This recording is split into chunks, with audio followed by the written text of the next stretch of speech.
Hello and welcome to the Adoption and Fostering Podcast with me, Al Coates. Oh, and me, Scott Cassenrenny. I'm really disappointed by that intro because I know. I'm sorry.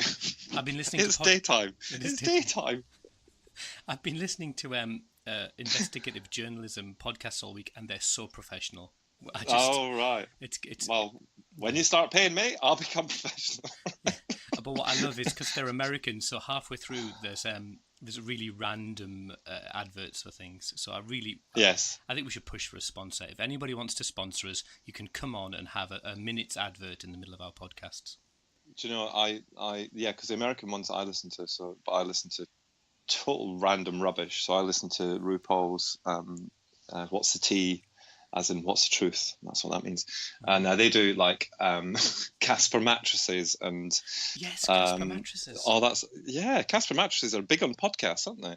Yeah. And what's the other one?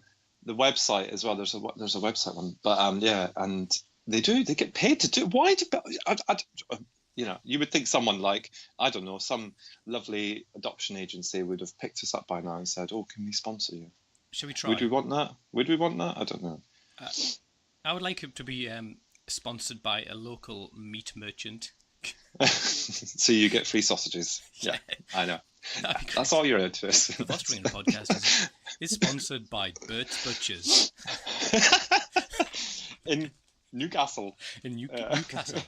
All our meat comes from really healthy animals, right up till we kill them.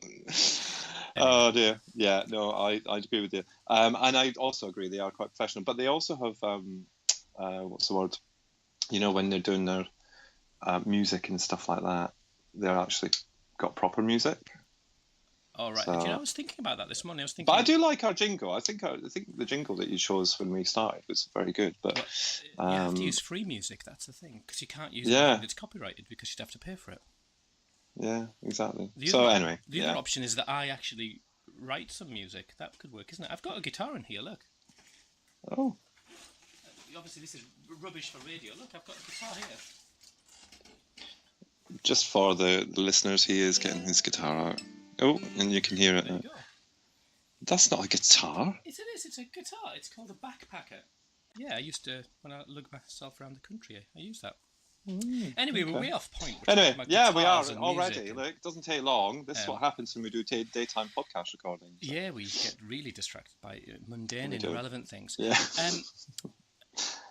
Well, I've got loads I'd like to talk about because I think that it's... But I'm not sure we want to, because this week we were going to do a podcast with Karen Tresman. Yes, we were. And we had massive technical issues, didn't we?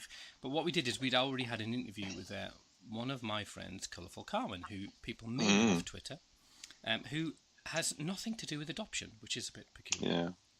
Yeah. But maybe we'll talk about that later. But the things that I was really wanting to talk to you about was, I don't know whether we talked briefly about the child separation issue in the US, and there was an article this week in relation to the concern that some of those children will then be moved on to adoption. And that made my blood run cold, absolutely cold. And I was going to ask you, because we've not really touched on international adoption. We spoke to Daniela Shanley, didn't we, about international adoption? Yeah. And her experience was interesting. Yeah. Can we say that? I suppose we should ask her about it. No, it really was, actually, the whole process. And I think what struck me and still strikes me about that is the differences in each country in terms of what's, Where do you stand on international adoption, though? Because I think I stand on international adoption, and I don't mean to sound anything but supportive to anybody who adopts a child. Can I just say that from the off? Disclaimer. But I stand on international adoption in a similar way to that I stand to surrogacy. I'm going to dig a big hole for myself here. It is my personal view, and I'm allowed my personal view. That doesn't mean to say that I don't support people who do it, but I just think there's enough children in this country that need parents, need families. Yes, well, actually, no, it doesn't matter, because I know now from experience that if you'd said to me 3 years ago, what do you sorry, not 3 years ago, probably 5 years ago, what do you think of international adoption? I just said, oh, it's probably the best way to do it, because actually you won't have a traumatized child, and you won't have this, and you won't have that, and you won't have the next thing. Cool. And that's not entirely true these days, is it? And we heard from Daniela, and I see some of the stuff that she puts on Twitter in terms of what she's gone through with her children, and I know another couple of international adopters. So I do have them as friends, and they're lovely friends, and we support each other through. But there's no difference these days. And if you went to, I don't know, like, for some reason when I was little, we knew 2 children who were Chinese who were adopted from China. So in my head, international adoption is really far east. But we know that you can do it in Poland, like Daniela did and stuff like that. She had a link to Poland, didn't she? So that was the obvious route. Exactly. But yeah, I guess for me it's just I don't know. I'm kind of kicking myself when I'm saying it, but yeah, I mean, I just think because I know the process is this, it's similar, but it's the same. But also you have to find an agency who's willing to take you on, and sometimes you have to actually pay for your assessment and what have you to, if that's what you're going in to do. But I know that that's not the way that some of these countries work. So, some of these countries are very different. And some of the trauma impact on those children can be quite, it can be quite tough.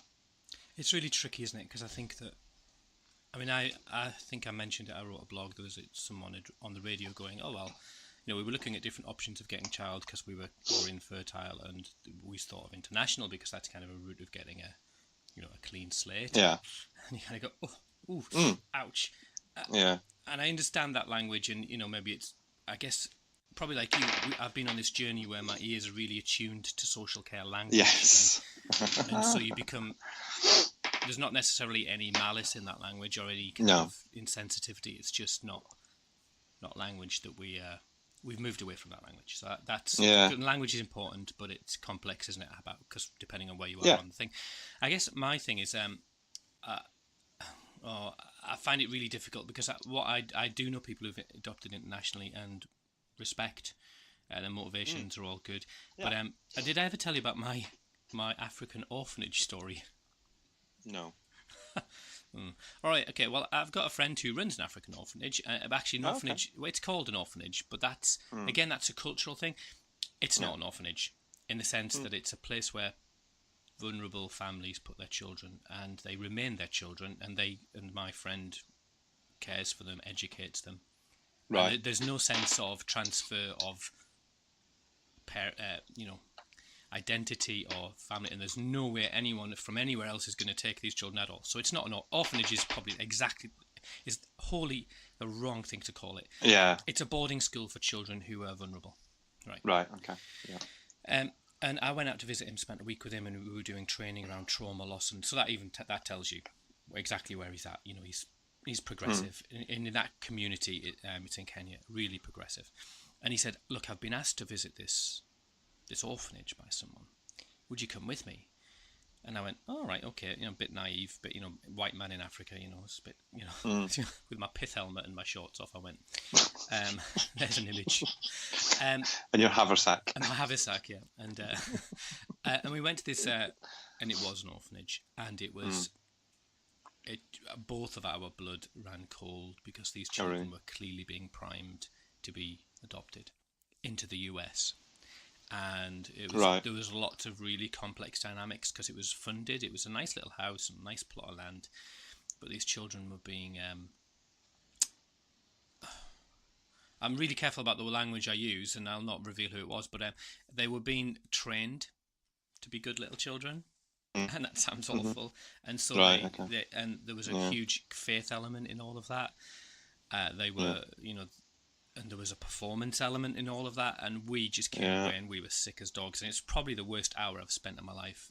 The owners were driving around in Mercedes, or the people who were running it were driving around in Mercedes, and the children were not living in abject poverty, but relatively they were well off, but it was just a real sickening. It's kind of, but that's an African, and like you said about China, is a totally different system. And from what Daniela said as well, Poland, different system there as well. So I guess I mean they're all the same children really in terms of what they've experienced, and you know what you've described there to me. And this may not be the case, so forgive me if I'm talking out of turn, but you don't know what goes on when you're not there, do you? So No. Places like that really worry me, because Yeah. you do wonder, you know, how much physical chastisement these children might be getting to perform, so that they can be good little boys and girls for mummy and daddy, and how much, you know, for their new mummy and daddy, and how much trauma that's causing them. And you know, that just you know, that's part of the issue around adoption, isn't it? You know. Yeah. And international adoption as well, where these children are being groomed to perform. Groomed, that's the wrong word, isn't it? Because that relates to something else, but you know what I mean. And you're not going to see the real behaviours for maybe until, you know, a similar way when they come from foster care to be placed with you for adoption. You don't see the real behaviour for maybe 6 months, a year, 2 years, if at all. They might just be, you know, a child that doesn't. Yeah. I mean, I think the UK, we probably regulate it quite well, and that obviously we vet people before they can go out, and we have quite clear links with places like China, and we did Romania. But, you know, I mean, in the spirit of openness and frankness, I know people who've exchanged money for children. Yeah. Overtly. But even when you go to China, you're paying for children. You know, you're told to get your brown envelopes with cash ready and you give it to this official and that official, and you kind of work your way through the whole system. It's a really complex issue because, like you, on a really basic level, I think there's enough kids to go around. But that I'm probably missing the point, aren't I, of why people are involved in it. Well, I think that's maybe something that we can investigate with some colleagues from the international adoption community. Yeah. I don't know that many. I mean, I know a few. I'm trying to think of who. I'm talking about the organisation, actually. It's IAC, isn't it? Yeah. Shall we leave that one with me? You get your people to talk to their people. I'll get some people to talk to some people and see what we can organise. You'll fax them a memo. It would be really nice to get some factual stuff around, you know, process and how we can go about that, because it is something that happens, and actual fact, we, you know, it'd be good to be able to inform. Most definitely. Yeah, and I don't want to get caught. I mean, I'm cautious that I've read a few books on it, and I've had a few experiences. So perhaps my view's not that representative of the whole spectrum. So, you know, that was me being vanilla social work, wasn't it? Very much so. Other views are available, and let's all play nice and make sure I haven't offended anyone. The other thing I was going to ask you is, let me see. Did you see that article about? I know you didn't see that article, so I don't even know why I'm asking that. The LGBT article in relation to, I think it was the mayor of France or a French official had said that from now on we're only giving anyone from that community really difficult children to adopt. The ones that no one else will want. No, I didn't see it, which is a surprise actually, because I normally keep up to date. You cast your beady eye across the social media for these things. Yes, I do. I normally do, but no, I hadn't heard. So fill me in, please. Well, the thing that I posted it on my page. Got my Facebook page. I'll call it to myself. No, anyway, I posted it on my page. And did you? Oh yeah. Did you know I had a page? Anyway, I was at Facebook. Yeah.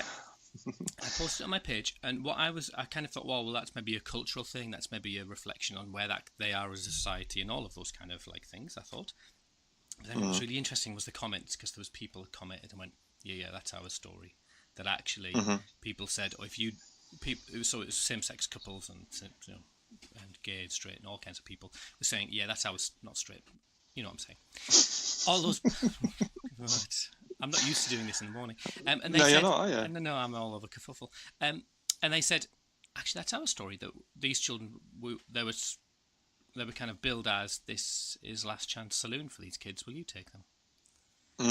So I was just wondering your perspective on that. Do you think is there a hint of that? Because we're still, 10 years from the change in the law? 12. Well, we're about 13, 14 years actually, I think. So tell me what you get around. It's a tricky one, isn't it? Is it? Because I think that God, again, why are you doing this during the day when I've not had lubrication to just free my tongue up a little bit? Anyway, I think that there's this perception, perhaps in the UK, not necessarily that the harder to place children are better for LGBT parents, but my experience personally is that there was issues around mums for my children, hence the reason we've ended up in the position that we have with our kids. However, I have always been surprised as time has gone on, because when the LGBT adopters first were able to adopt, there seemed to be this focus on older children. Maybe not a focus, maybe it was just the way it worked. I don't know. And as time has gone on, I've seen more and more actually having babies placed with them. Right. So the younger. I mean, it's not something that we wanted, and I'm very clear on that still to this day, that I did not want a baby placed with us. But I think to claim, and it is quoted because I've got it up now, children that no one wants. There are people who don't want to adopt children who are too damaged, too psychologically damaged, too big, or handicapped. That language and terminology is just so 1970s, 80s, isn't it? Yeah. Handicapped, too big, damaged. Yeah. I mean, that could be translation, couldn't it? It could be a poor translation. Yeah, it could well be. But yeah. Even then, come on. I'm being vanilla. It's only France. It's only France, not China. And obviously, you need to look at the geography as well. So, what's she, head of? And region of Normandy. Well, Normandy is quite a rural area, isn't it? So how. Anyway, but I tell you, Is there echoes of that in the UK system? I don't think there is, right. Personally. And that's, again, just my personal view. I don't see that. Yeah. Sorry? Well, that's encouraging, though, isn't it? Is it? Well, yeah. I'm just looking through some of the comments. I mean, I think there's still some prejudice. But I think that the evidence is showing, and not just in the UK, but the evidence is showing that LGBT parents are just as successful as any other parents, single parents, married couples who are heterosexual. Yeah. I think the UK is a lot more kind of embracing of that. And I think that I think there is a little bit of, we can't ask, like, for example, through the assessment process, we can't ask this question because they're gay, or at panel, I don't want them thinking I'm asking that question because they're gay. But in the same way, you and I both sat on panels, I always have an issue over faith. And very early on in my panel careers, I was just interested in those who had faith, and quite a deep faith as well. So we're not talking about, people who maybe go to church once every 6 months and that sort of stuff. Talking about people who were really immersed in the church communities. And I didn't have an issue with it, but I'm not, as you know, I'm not into faith in any way, shape, or form. Yeah. But I just had a bit of an issue, and I don't know if that was my issue, because I felt that I was part of a minority group. So actually, I had to pick up on the minority group. Yeah, exactly. Yeah. And of course, the church's kind of interaction with the LGBT community years ago, not so much now because it's a little bit more open, but yeah, it's still there. But yeah, I can't even remember why I was going down this route, but yeah, I think there's still a bit of a perception. No, sorry, it's gone from gays and because it was LGBT and single adopters who were part of the change in the law. Yeah. At the same time, wasn't it? So I think there's still something attached to that, but it's gone from LGBT adopters, what do we think of that, to LGBT adopters, we need to take them as far as we can to make sure that we've not discriminated against them, if that makes sense. I think so, in the sense that people are worried about sort of litigation or accusation. Because there was a serious case review, wasn't there? Yeah. Do you know? Well, of course there was. I'll have to be a bit more specific.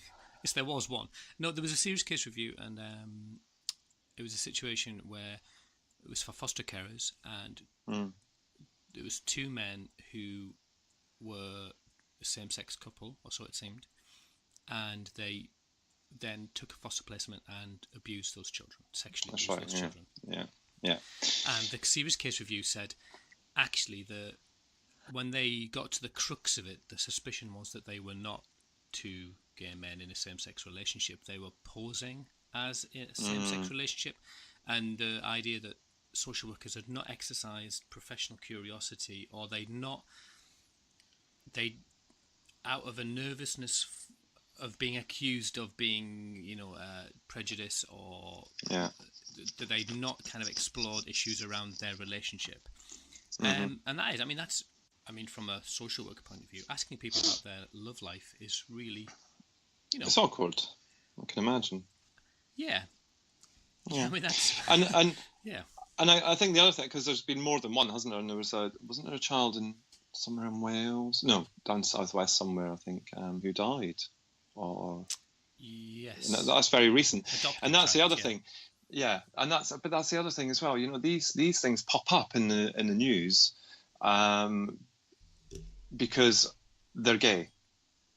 And I'm not saying that there's not some that pop up because, just because it's happened, but, the wording of the articles is very different when it's a same-sex couple or an LGBT one. And it wouldn't I be think straight man abuses child, would it? No, exactly. Yeah. But that's the priceless thing. And it's interesting because I posted something the other day. I can't remember, was it Tina Turner or something? But anyway, someone's son had died due to, and I quote, self-inflicted gun wound. Yeah. Now, you can, I just thought the wording was very poor on that, because actually someone who hurts himself with a gun, the chances, there's a huge chance that actually it's probably an attempt on suicide. Yeah. And I thought that was very poorly worded, just because, she is whoever she is. I can't remember if it's Tina Turner or not, but and I thought it was quite poorly worded, in the same way that, any kind of, run-of-the-mill person, you or I, well, it would have been that we, it wouldn't have even reached papers, actually. It wouldn't have even reached the media. But if it had, it would have been, man attempt, suicide with a gun to his head kind of thing. So I just think that there's still differences. And I think it was 50% this week. They did a survey. 50% of UK people would intervene if they saw a homophobic attack. And the comments that I've seen is, well, that where are these people? Because actually, that's not what happens. So I think it's all about the perception given from the media, personally speaking. Because if I go on Twitter, I speak to LGBT adopters all the time. I know the issues they've got. I know their stories. I know their journeys. Some are more advanced than others. Blah blah blah blah. And it's not. I'm not getting that. I'm not getting that. There's children being placed because they're not adoptable. Right. Well, so you see a lot more of that, and your radar is likely to be much more attuned to the nuances of that. Maybe. It's like anything. Is because Lottie is black, so I see. Yeah. I'm kind of quite tuned in to the subtleties of racism. What you would call microaggressions, and you probably are in relation to homophobia. You'll probably your radar will go, oh, there's something off here, and maybe it's not something they said. It's maybe just nuances that I wouldn't pick up. Yeah. Oh, that was very serious, wasn't it? Well, it was, wasn't it? Yeah. I feel quite worn out now. Yeah. And on to and lesson to self. I need to pay attention more to the news. But there you go. You should keep your. I'm just too busy, Al. You've got me working here, there, and everywhere, man. Have you been busy? Yeah, I have this week. Yeah. I've not been in England this week. I've been away. Oh, doing stuff with them foreigners.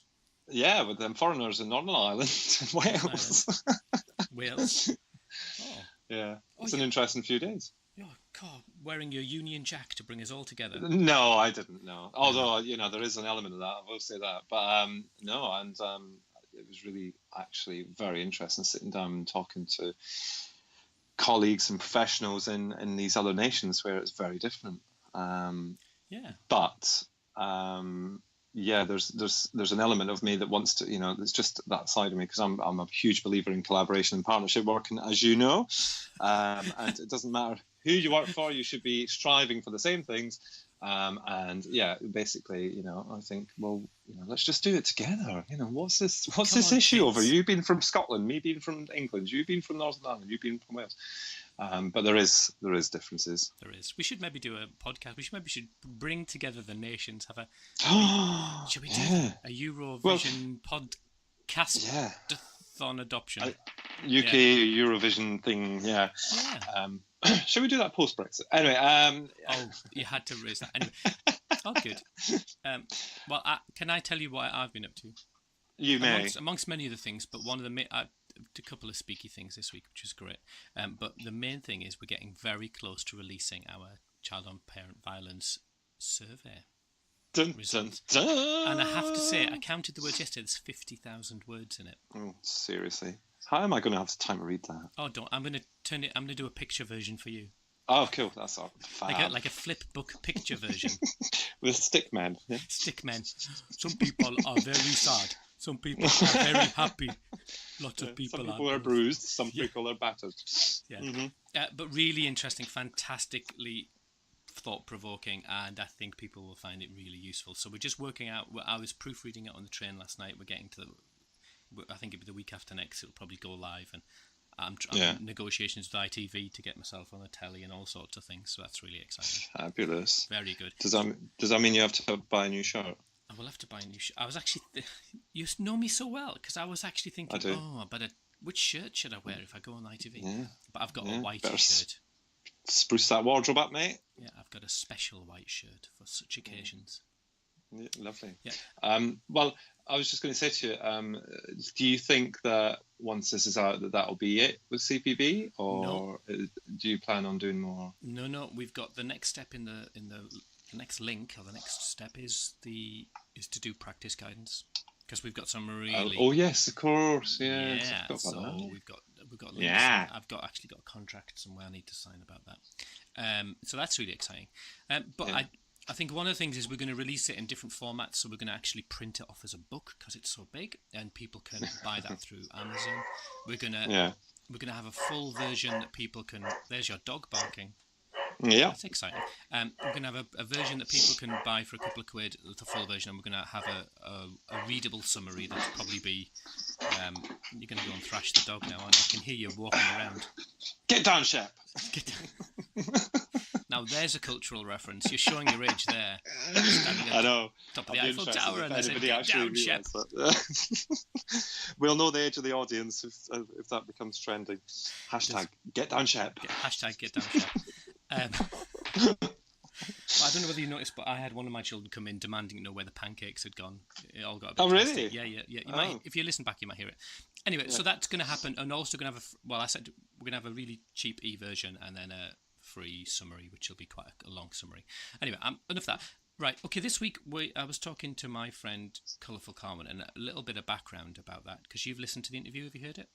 Yes, I have. So my friend... It's worthwhile mentioning she likes a swear word or two. Oh yeah, there's a bit of effity jeffity going on, but that will all make sense as you listen to it.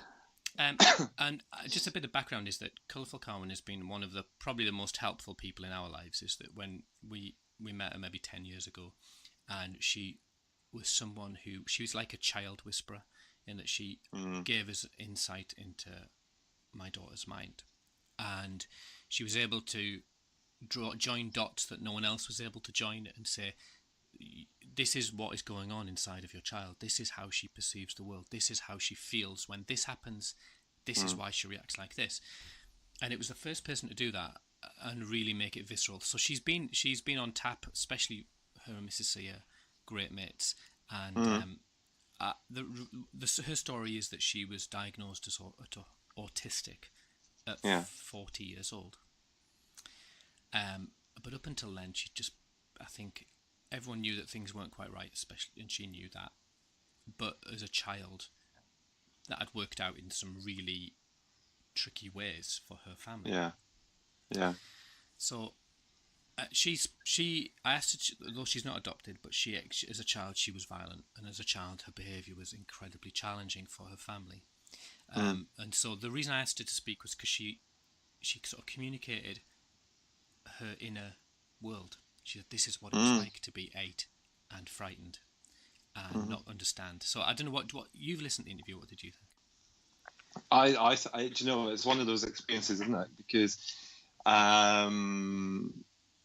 going through what you go through, what we've been through this week, you kind of wonder, when is the end to it? And what struck me really, and I did listen to the whole thing, and I thought that her insights were amazing, because she's actually been there and she's experienced it, and that was her life.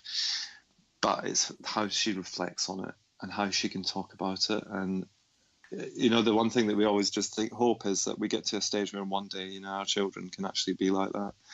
And I think they can, because we've got some insights and stuff. I think her childhood was quite, you know, damaging towards her, almost, in some ways, regardless of whether she had a diagnosis or not. I still think that there's a whole mix of things going on. There is, yeah, massive amount of stuff. And you know, whether it was parenting or the trauma that she experienced from moving to a different country or all that sort of stuff, it just struck me that actually she's got a really good handle on why, the who's, the whys and the wherefores of it all, and she sounded really positive as well, despite that experience. And that always surprised me when I listen to stuff like that, because actually I think, how can you be, you know, it's the same with Cat Peace, Cat Peace something or other, and her new married name, but same with her. You know, when you speak to these people, you think, wow, I really hope that my children will be exactly the same one day, and be able to speak in the way that you're speaking about their experiences, and not be influenced by some of the negative pieces. I'm sure there are children that are, of course there is, but just you know, to listen to, that's not what I was expecting to listen to. I was expecting to listen to somebody who was she was effing and jeffing, but who was effing and jeffing in a negative kind of aggressive way about the whole experience. So yeah, for me, it gave me some hope. We could all do with a bit more hope, couldn't we? We could, yeah. It's in short supply. It is, yeah. Actually, it's interesting you say hope, because hope is the one thing that everything I do, I want to be hopeful. Yeah. Anyway. Get that guitar out and stick it under your chin. It's a violin. Yeah, I'll write a song about that and do it on the next podcast. So, shall we is there anything else? Shall we not do an outro? Shall we just kind of just run to it and just... To be honest, I'm bored with you now. It's 10:50 on Saturday morning, and I just need to get on, really. I've got washing to do, mate. So, you know, stick it on and off we go. Such is your humdrum life. Oh, no, yeah. While the other half's in Thailand. You're home alone? Well, apart from kids, but yeah. My husband is away solely in charge. Yeah, he says he's away for a week, but he's actually away for 10 days. So 12 days, sorry. Oh, yeah. But you know, potato, tomato, tomato. I used to have a friend like that. He'd say, I'm going away for a weekend. Yeah, like 8 days. Yeah, exactly. Yeah. A long weekend. It's about as good as he's. To be fair, it's about as good as his timekeeping. Oh, I'll be there at 10, and then midday he'll turn up. So anyway, he will listen to this. He will listen to this and get back on the phone to you and rib you for your harsh words against him. He never listens to this anyway. That's one thing I'm assured of. So, excellent. All good.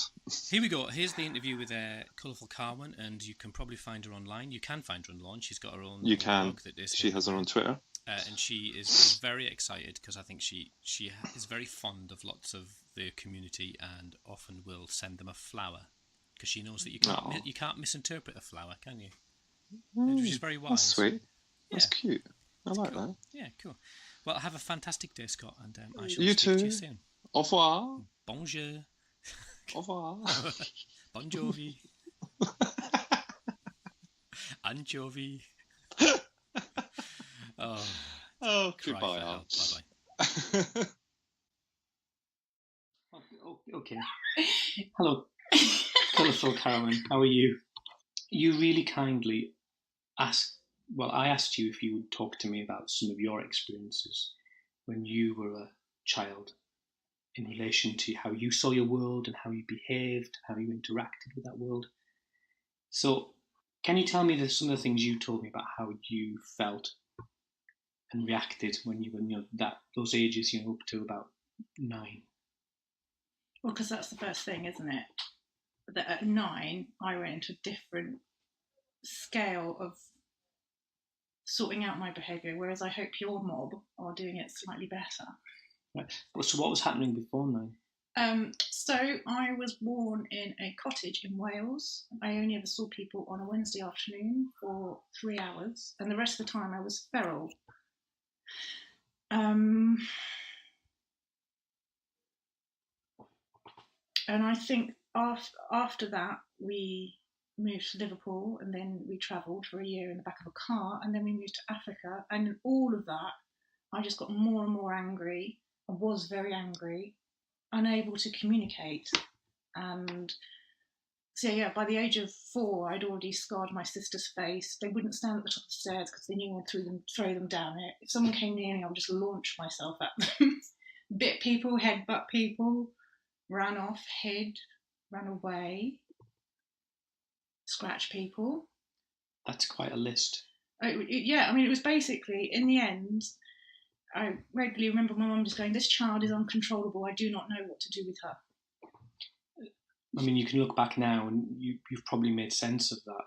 What was going on in you, the child? So I think there's 2 roads at the moment, because I've also been given an autism diagnosis. And that's quite recent. That's recent. That's very recent. Yeah. Because you're in your ripe old age of 40. I'm now 41. Stop grinning. No, I'm just thinking it's amazing that it's taken 40 years. But I would say that's because the outcome of having your identity moulded around anger is that you go up believing that you truly are the most worst person on the planet. So you don't deal with anything until that's gone. Because I went through a lot of therapy, and when that had all gone and I sorted all the reasons out for those things, the only thing that was left was still this angry kid. Because I remember getting to the end of 4 years of therapy, which was psychodynamic therapy, which was really great because I was allowed to work at my own pace. And at the end of it, I was still left with this 36-year-old that headbutted, kicked, and still. So it's really hard to know whether my anger is a production of all the changes that I had, the lack of social interaction, the lack of seeing other children, just seeing other children as a complete threat. For 4.5 years out, I was completely on my own, apart from my sister and my mum. But my mum had decided that she didn't want to upset my sister, who was 4 years older than me. So she let my sister feed me, and then she'd give me half an hour in the evening to make a fuss of me. And so most of the day I was just in a pram pushed into the garden, and having understood brain development now and stuff like that, I look at it and I think, well, that was probably because we were lacking in rather a lot of social interaction, so it's hard to know whether my ASD diagnosis is a synthetic diagnosis or a true diagnosis, but all I can tell you is a protective diagnosis. What do you mean by protective? In that, for the first time, I can understand how my behaviours occurred, whether that was because I was autistic genetic. Also the other thing as well is my mum had a car accident before she had me, so for 2 weeks prior to my birth, I didn't have a full blood supply from the right. What's the bloody pancake bit? You're asking me. Come on, you're going to be a dad soon. The placenta. Granddad. Eat it out like a pizza. Yeah. So I didn't have proper oxygen supply from that for 2 weeks. So it was also slightly. The nurse said to Mum it was debatable as to whether I'd be all right anyway. That's really interesting, because I think obviously the focus of a lot of what I do in the world I live in is around children who've experienced trauma, and that is really obvious because they've come through an adoption route or a fostering route or a care route, and that isn't the route that your life took, but you still had to cope with the impacts of that early trauma, because that's a trauma, physical trauma, and then I think just lack of introduction to basic social things, sensory things, social interaction. I mean, 4 years, they reckon, don't they, after 2 years? You know, well, I only saw them on a Wednesday afternoon, and I would go, my mum would take me to a play group for half an hour, which no one would play with me because I would just throw things at them, or I'd sit at the top of the slide and kick anyone that came up either way. So, I mean, I was going to ask you about your behaviour. I mean, can you look? Is that a story that you've been told and you're telling, or is that? Can you remember? No, that? I remember that. I also remember at playgroup as well. They all got these. Every time there was a birthday, that you would sing the bangers song. You know, pop goes banging what in the frying pan, and then you'd be given a birthday card that was the shape of a mushroom with a little mouse. Right. And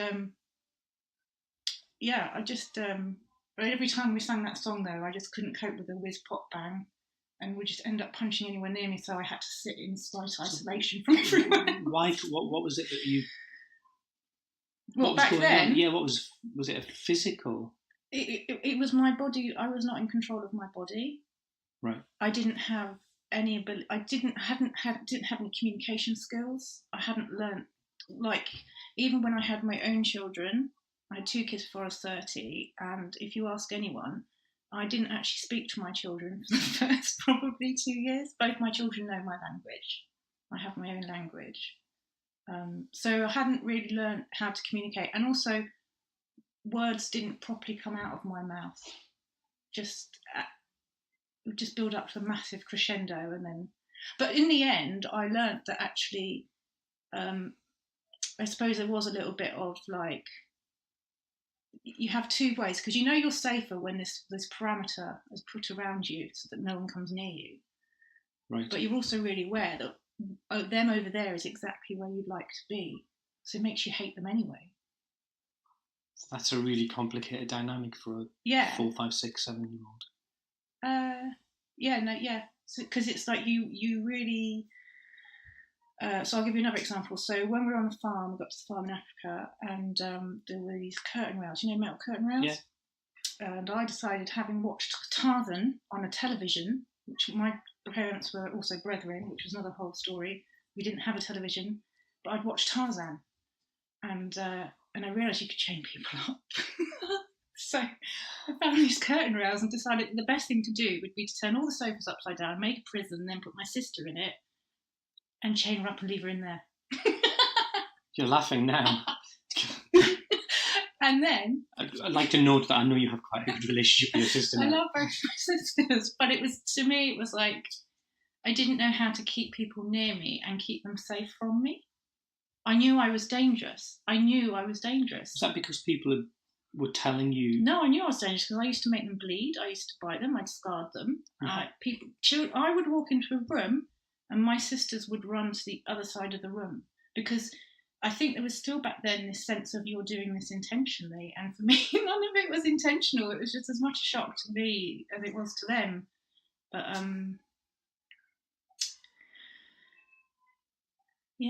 don't. It was just a big mess out. So, what did your parents? How did your parents manage that? Because that sounds extreme behaviour. Yeah. So my dad used to hit me with a leather slip-on. But it was funny because I didn't actually mind that. What I minded is that he used to pick me up and hold me in the air whilst he walked me through the house. Because I used to grab onto things and hold onto them. Yeah. So he would hold me like out. And that's what I hated, because the sense of disempowerment was hideous. Even though half the time as well, I didn't feel like there's this, when you do something wrong, if you've done something wrong, there's also this sense of like, because you've done it so quickly, you haven't planned it, but they think you've planned it. I haven't planned it. It just happened. I didn't mean to kick that person, but I just kicked them. I didn't mean to. And you don't have time to process what's going on. And the next thing, you're in the air being marched through the house to be hit. But also, when you get to Africa as well, this is where my story divides from yours, I think, is it's also carte blanche to go to hit any child you like. It's culturally acceptable. So it was like, it just felt like everyone was hitting me. You're laughing. No, I know, because also you have to realise that everyone was being hit. That wasn't The only annoying thing is that I didn't seem to be able to help myself when it came to behaviour, no matter how hard I tried. I suppose for other children, they would be able to learn how to dodge that bullet. Yeah. But There was no anticipation in it. It was a reaction. So I know we've talked in the past about it. In some ways, you describe it in a real sensory element. Oh yeah, completely, absolutely. And also, as you got older, you could also predict the things that were going to make you flip out. What, got an example of that? So we'd go to church every Sunday. Yeah. And church was, sitting on a chair in an African service that would go on forever. And by the end of that, you wouldn't go home. You would then go to someone's house for tea, a nice cup of tea, which for me was like to then play with all the other children, where I was like, oh fuck, I'm gonna die. Not only have I got to, so the whole of Sunday for me was just like this ridiculous experience, which I rarely ever got through without being punished for something. And then there's the humiliation of that happening in front of absolutely everybody. And of course, being a good Christian child, you're supposed to be going from glory to glory, whereas I was going from Satan child to Satan child. Because I think it's an unspoken rule, isn't it, that good Christians have good children? Yes, they're not supposed to throw their sticky donut at someone else or chuck their Coke on the floor. So it must have been quite a cycle within your week of that anticipation. Oh, it was absolutely horrendous. And because in the end I got put in boarding school as well for my behaviour, which was horrendous because it was so. Sunday you'd have that whole experience knowing that Monday morning you were taken back to boarding school.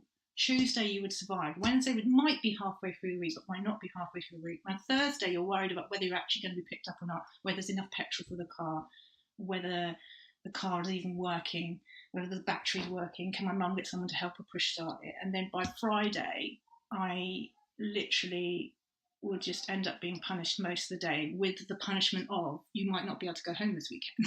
Was that because it sounds like this build-up of anticipation? All the way through, yeah. It was, and I just remember, and then obviously you get picked up, and then check this out. So in Africa on Saturday you have to go and watch sports at the high school. Mm-hmm. So you'd be driven home to your sanctuary and safe place, and I would run off into the bush. Just run off. Why would you run off? Because I just needed to be on my own, and I needed to be somewhere where no one else was. And I used to have secret gardens. I made secret gardens in the bush. And I knew we weren't supposed to go off into the bush because we lived in cheetah country and pythons and stuff. But I was just like, I'm just going anyway. And I used to have secret gardens, they were mine. And that's where I would go. But then you have the added problem of like, now I have to go home and face yet more problems. So you're leaving a safe place. Yeah, my safe place wasn't home. So, and also quite often I'd end up quite, because by that stage I used to not enjoy, but I realised it didn't matter what happened to my body. So I remember I had tractor thorns go through my feet. I wouldn't wear shoes either. I would have scratches and grazes everywhere, and I would still not go home because then you'd be in trouble for that. I mean, there was really no way to get out of being in trouble, Al. It was a very troubling time. And there's no one telling you that you're not in trouble, so you're a bit fucked, really. Yeah. It's a bit and then you can sing. Do you know what my mum used to make me sing? Honour your mother and father. This is God's message to you. Love one as much as the other. And then it goes on about being obedient. And so I used to have to sing the song. And I used to end up kicking her a lot, or swearing at her, or just shouting at her. So do you feel, looking back now, I know that I've known you for 10 years, and I have to say you've been one of the most influential people in my life, in the sense that you've been a fantastic support because you help us make sense of my children. Well, I remember when I met your child, I looked at her and thought, wow, she's amazing. But I then looked at you guys and I was like, look at that.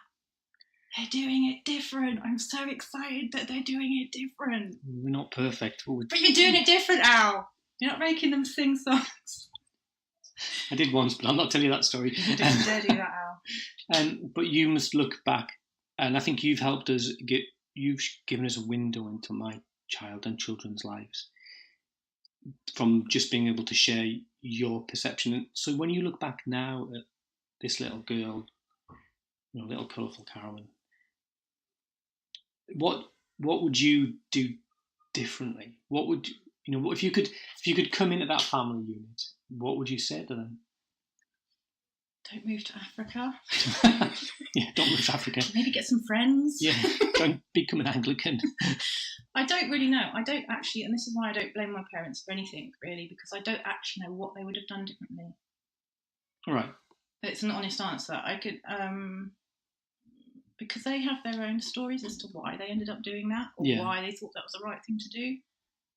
And they don't have the same information we have now. And I think you give me a better question now. A better question. I mean, I think you raise an interesting point about whether, speaking about your diagnosis of autism, whether it was a man-made autism or whether it was. Am I synthetic or am I genetic? Yeah, and so that's the impossible question that you could go round in circles with.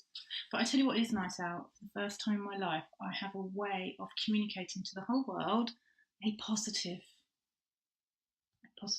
label, in my eyes anyway, because growing up it was always like Joe. I mean, like as a teenager it was Joe the nutter, Joe's weird, Joe's odd, Joe's fucked in the head, don't go near her. She's insane. Yeah, so it's nice to have a nice one. Yeah, I mean, you are a much loved person. I know you are. I know I am. You are much loved by your family and your friends. You often talk. I know you look into this world that I'm in, don't you? You kind of a silent watcher. I love looking at what you guys do. But I think. I mean, as a whole, all of you out there. Yeah, thank you. Peddling solo, mending mummy. Yeah, and I think that you are a great encouragement. Mum draw. Mm-hmm. And you talked a lot about your knowledge around brain development now and how that's sort of changed how you see yourself and the world. So I would say that I've actually, in the same sense that you've been on a journey of healing with your kids, I've had to do it a lot older, growing up as a mum with my two kids. Yeah. Because I was determined, I wasn't going to have children, and then I ended up with two children. And I was determined that if I was going to have children, one, I was going to enjoy them, and two, I would be a good mum, which at the time seemed impossible. Although, yeah. And you're a great mum. I'm just going to go away and put extra blusher on. Yeah. Anyway. What do you think that...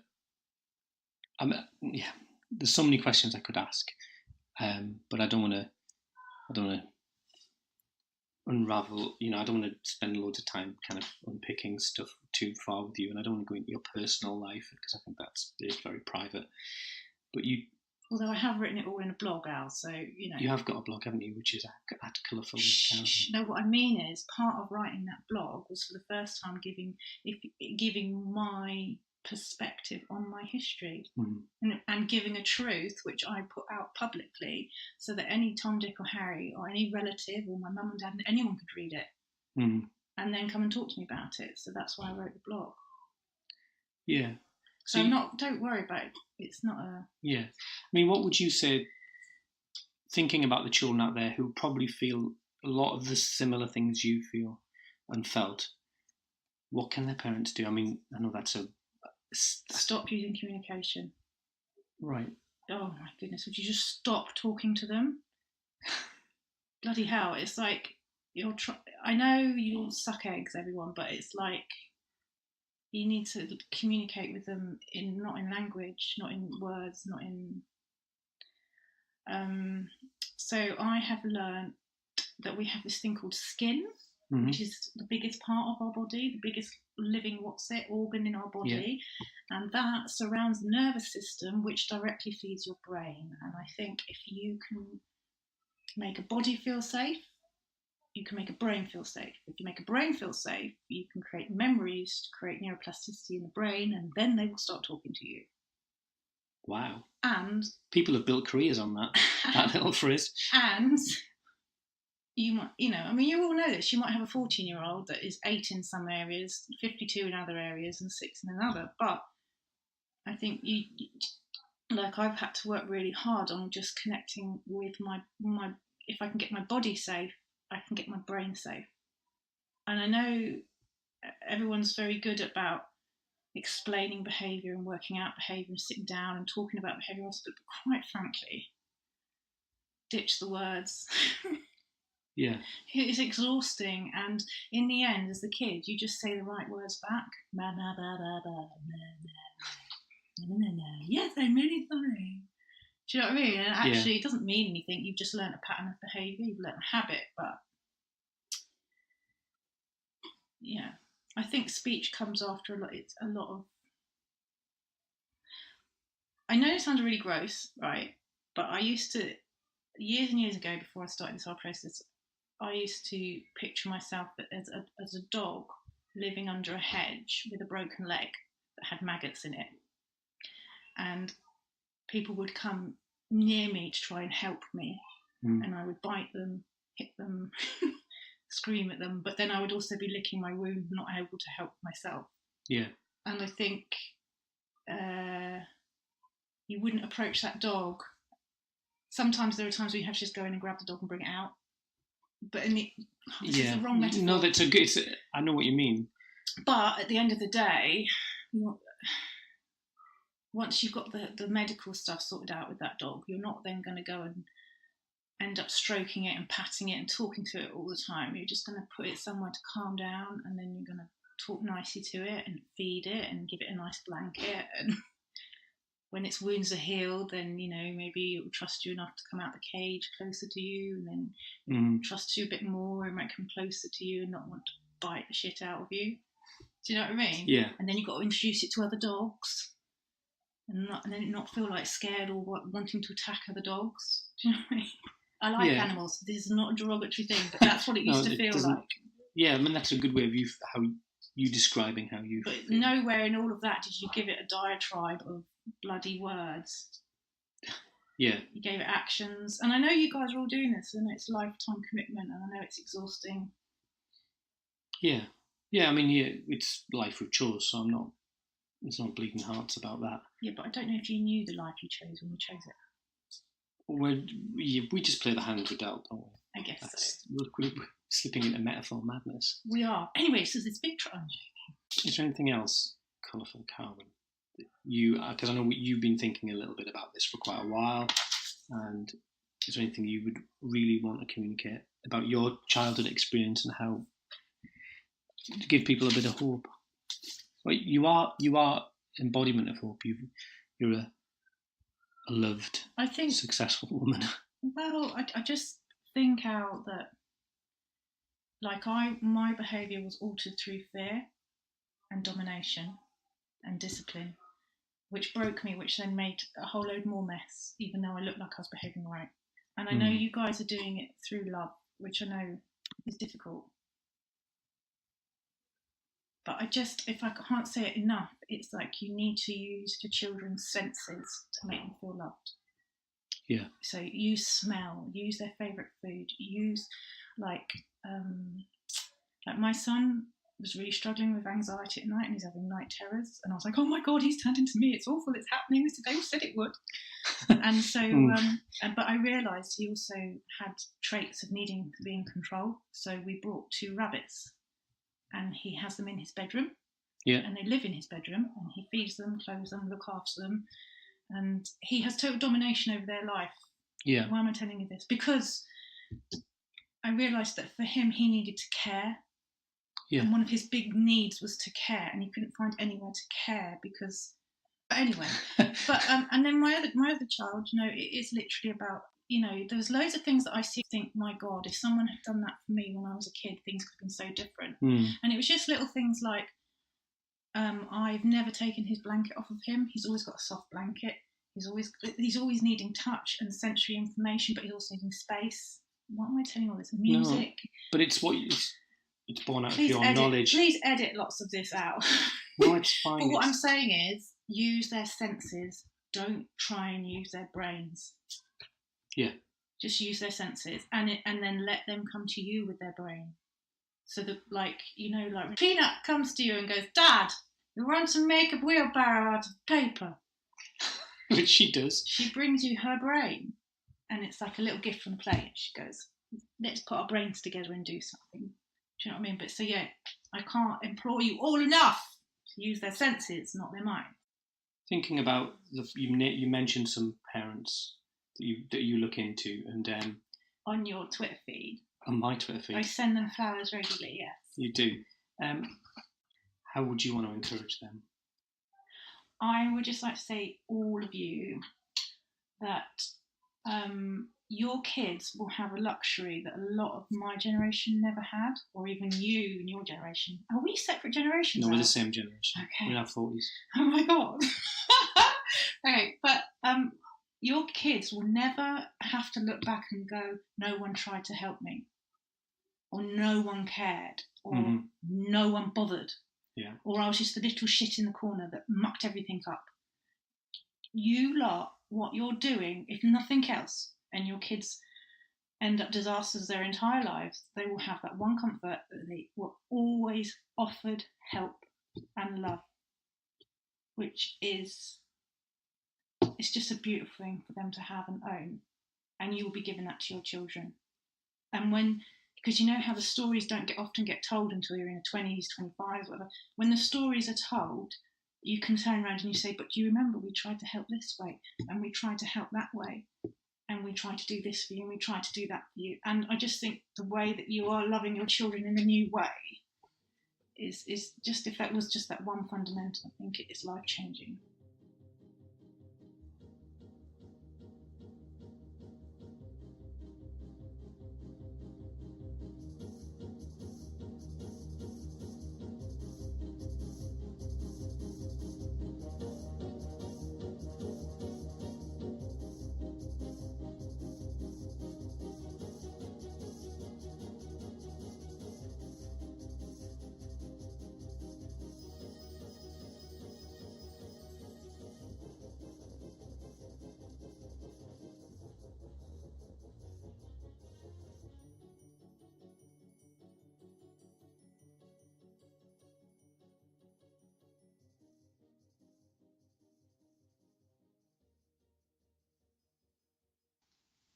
Do you want to start? Shall I start?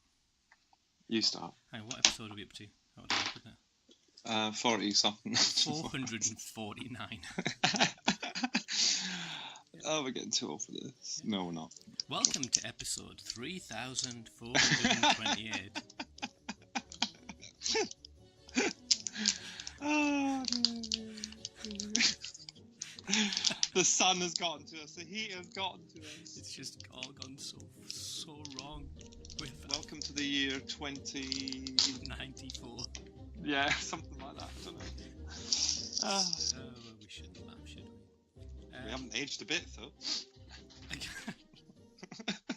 I'm pickled in. I sleep in formaldehyde. Yeah, I had heard. That's a vicious rumour. All right, wait. I've found out we're up at episode 45. Okay. Is it 45? Blimey, O'Reilly. I say that every week when you say which one we're on. It's true. Mm-hmm. Hello. Oh, I have some. Sorry. Right. You have something to say, right? Okay. Yeah, I do, but never mind.